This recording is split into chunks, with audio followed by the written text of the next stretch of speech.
अनाजी पंतांच्या घाणेरड्या चालीमुळं सध्या राज्याची आणि देशाची वाट लागते.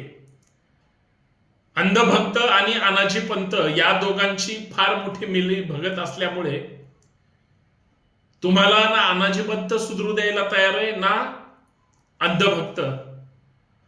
अंधभक्तांनी स्वतःचा तर सत्यानाश करून टाकलाच, पण व्यवस्थेचा सुद्धा सत्यानाश केला आणि त्याला अनाजी पंत परफेक्ट त्या ठिकाणी खतपाणी घालण्याचं काम करतात. अनाजी पंत जे जे खोटारडेपणाने वागतं, अनाजी पंत जो आधुनिक इथल्या व्यवस्थेला लागलेलं एक भूत आहे, तो ज्या पद्धतीने नाचवतोय त्या पद्धतीने अंधभक्त नाचतात.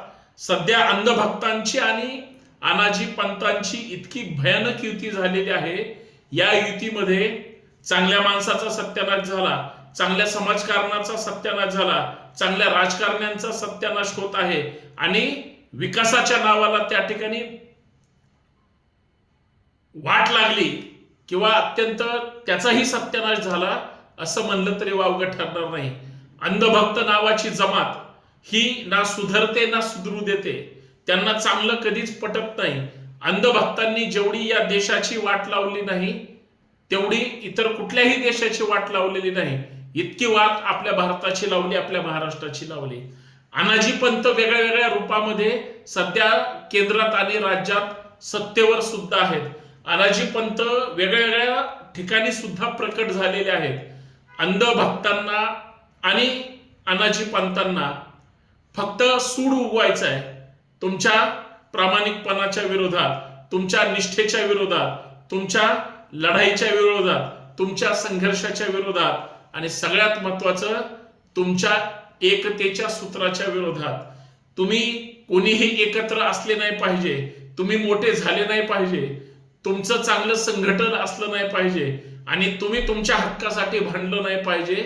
ही अनाजी पंतांची एक घाणेरडी वृत्ती तुम्हाला डिस्टर्ब करून टाकण्यासाठी प्रयत्नशील आहे आणि सगळे अंधभक्त या सगळ्या गोष्टीला मुख पाठिंबा देतात. तुम्ही जर कुठलंही चांगलं केलं, तुम्ही टीकेचे धनी होता आणि अनाजी पंतांनी आणि त्याच्या टोळीने कितीही वाईट करण्याचा प्रयत्न केला तरी सुद्धा अंधभक्त त्याचं कौतुक करतात. आणि ही जर अवस्था आज राज्याची आणि देशाची असेल तर हे उद्याचं पाऊल तुमचं सकारात्मकतेकडं नाही तर नकारात्मकतेकडं, गुलामीकडं, लाचारीकडं आणि सगळ्यात महत्वाचं अंधभक्तांच्या रूपाने चाटुगिरीकडे सुद्धा वळतंय की काय, अशी भयानक परिस्थिती निर्माण झाली. मित्रांनो, तुम्हाला असं वाटत असेल अनाजी पंत आणि अंधभक्त कुठल्या एका पक्षात आहेत किंवा सत्ताधारी पार्टीत आहेत असं तुम्हाला वाटतं का? असं तुमचं खरंच ठाम विश्वास आणि प्रामाणिक मत आहे का?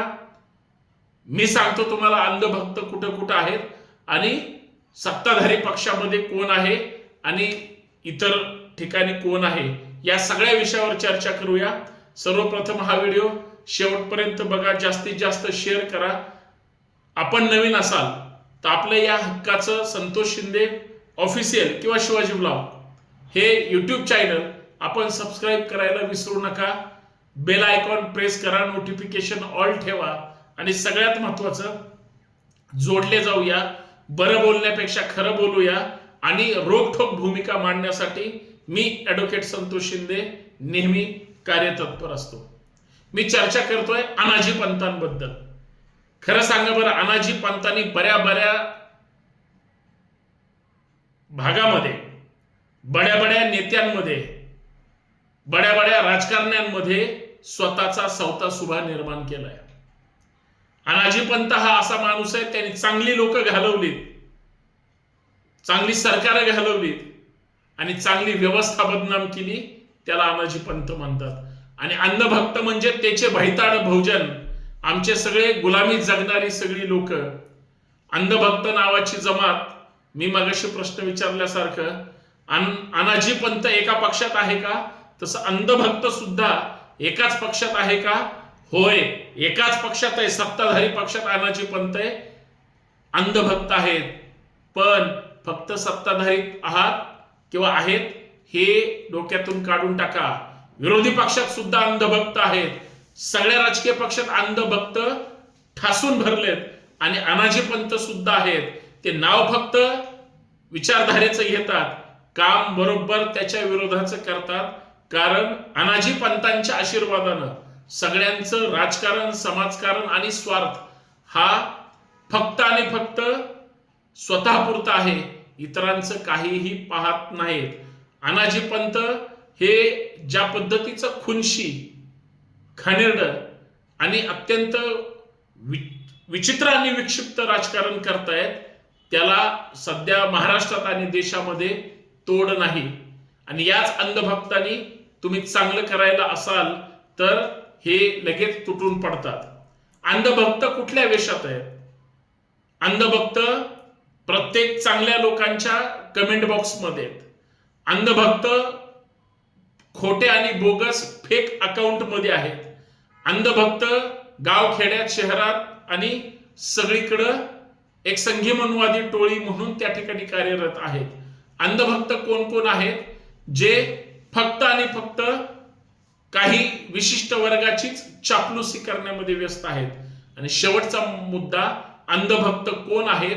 जे शुद्ध लाचार आहेत आणि स्वतःच्या स्वार्थासाठी आपल्या नेत्याच्या, आपल्या विचारांच्या पाठीत खंजीर खुपसणारी जी जमात आहे त्याला अंधभक्त असं म्हणावे.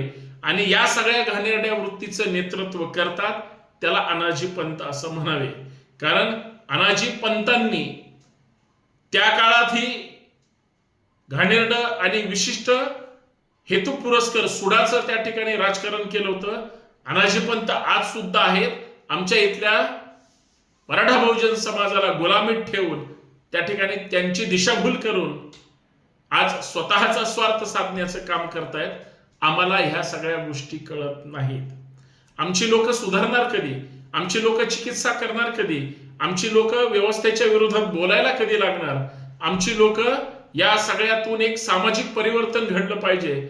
सगळी अनिष्ट रूढी, परंपरा, थोतांड आणि ही जी चापलूसगिरी आहे ती संपुष्टात आली पाहिजे आणि सत्याचा विजय झाला पाहिजे, समतेचा विजय झाला पाहिजे, समानता सगळ्यांमध्ये आली पाहिजे आणि तुमच्या आमच्यामध्ये जातीय, धार्मिक विद्वेषाचं राजकारण जे जे करतात ते सगळं संपुष्टात आलं पाहिजे आणि बंधुता प्रस्थापित झाली पाहिजे. पण हे कुठलंही अंधभक्तांना आणि त्यांच्या टोळी प्रमुखाला, अनाजी पंताला अजिबात मान्य नाही. म्हणून माझा प्रामाणिक आणि ठाम विश्वास आहे, अनाजी पंत ही समाजाला एक लागलेलं विदूषण आहे, कीड आहे, घाण आहे. किंवा अनाजी पंतांची वृत्ती आजही जिवंत असल्यामुळं त्या काळीही स्वराज्याला त्रास होता आणि या काळी सुद्धा इथल्या सत्ताकारण, राजकारण, समाजकारण किंवा इथली सामाजिक, राजकीय, आर्थिक, प्रशासकीय, न्यायिक आणि धार्मिक व्यवस्था सुद्धा या लोकांनी बदनाम करून टाकली. इतकं साधं सरळ मत आहे. आणि ही करणारी एक यंत्रणा आहे ज्याला अंधभक्त असं म्हणतात. अंधभक्तांच्या जमातीनं जर समाजाचा सत्यानाश करण्याची सुपारी घेतली असेल तर हे सगळे बदनाम बादशाह त्या ठिकाणी यांची विचारधारा संपुष्टात आणण्यासाठी तुम्हाला चांगलं काम करावं लागेल. प्रॉब्लेम काय? अंधभक्तांची संख्या दिवसेंदिवस वाढते आहे आणि प्रामाणिक, चांगल्या, सत्यवादी, सत्यशोधक विचाराच्या लोकांची संख्या दुर्दैवाने कमी होत आहे. म्हणजे विजय त्यांचाच आहे आणि हार मात्र जर सत्य विचाराची होत असेल तर याचा फेरविचार झाला पाहिजे. आज जर आम्ही नाही पेटून उठलो, आज जर आम्ही नाही बोललो, आज जर आम्ही नाही संघर्ष करण्याचा प्रयत्न केला तर लाचारांच्या फौजा जन्माला येतील आणि लाचारच त्याचं नेतृत्व करतील आणि लाचारच तुमच्या विरोधात बंड करतील आणि लाचारच तुमच्या नंतर मानगुटीवर बसून सत्ता मिळवतील. त्या अंधभक्तांना आणि त्याच्या अनाजी पंताला या व्यवस्थेतून बाजूला काढलं पाहिजे.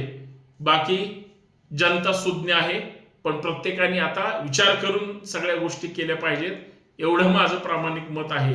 अजून सुद्धा सांगतो, अनाजी पंत आणि त्यांचे अंधभक्त सगळीकडे आहेत आणि यांनीच विषारी त्या ठिकाणी विचारधारा मांडून पोखरून टाकले. फक्त ते दिसत नाहीत अनाजीपंत आणि अंधभक्त हे स्लो पॉयझन आहे. जसं जसं तुमच्या मनात विचारात शरीरात घुसतील आणि रुजतील तसं तसं तुम्हाला कुरतडून टाकलं जाईल आणि ते मेंदूपर्यंत पोहोचलेलं असेल. आत्तापुरतं एवढंच. जय शिवराय.